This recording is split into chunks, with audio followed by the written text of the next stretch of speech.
أهلا بكم في برنامج العالم والفيلم اشتراك ولايك وتفعلوا الجرس ليصلكم كل جديد. فيديو النهارده عن محمد القاضي. يعني محمد القاضي قلت لكم ده واحد بيحقد وبيغل تجاه النادي الاهلي اللي عمل مرض نفسه وعمل نفسي وعمله ده نفسه مش طبيعي. واحد بيعمل تعصب وفتن في مصر ومنبع للتعصب فتن في مصر. هو شخص كاره وحاقد وغلو جدا تجاه النادي الاهلي اللي عمل مرض نفسه وعمل نفسي وعمله نفسها بجد. يعني طبعا هو بيحب يسير الجدل كمان تعصب فتنه وبيحب الترند واللقطه. طبعا محمد القاضي طبعا هو بيقول كلام بشع، ده كلام غير محترم، ده كلامه بينم عن التعصب فتنه في مصر. طبعا بيكون كله كذب وافتراءات على النادي الاهلي بالحاجات اصلا مش موجوده على ارض الواقع، بالحاجات اصلا من وحي خياله. فواضح الاهلي عمل مرض نفسه وعمل نفسي وعمل وضع نفسيه بجد. يعني طبعا محمد القاضي طبعا هو ب 100 وش بتاعه، ما عندوش شخصيه اصلا، ما عندوش مبدا في حياته، في تسوق منافق ومدرس وكده وانه بيكره وبيغل وبيحقد.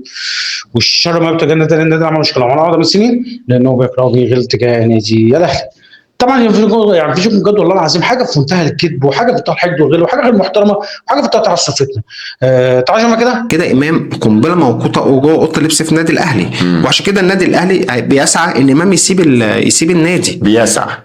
النادي الاهلي اصلا عايز يخلص من امام باي شكل. يعني والله عايز اقول لك محمد القاضي الاهلي هيفضل مجننك وهيفضل مربي خفيف. محمد القاضي طالع بيكذب كلام كله كذب واوهام من دماغه وحقده وغله من النادي الاهلي وحقده وغله تجاه امام عاشور. طلع بيقول ان امام عاشور قنبله موقوته جوه الاهلي، وبعدين يقول لك الاهلي عايز يخلص منه وعايز يمشيه باي طريقه. ده ايه الكذب ده؟ ده ايه كميه الكذب ده؟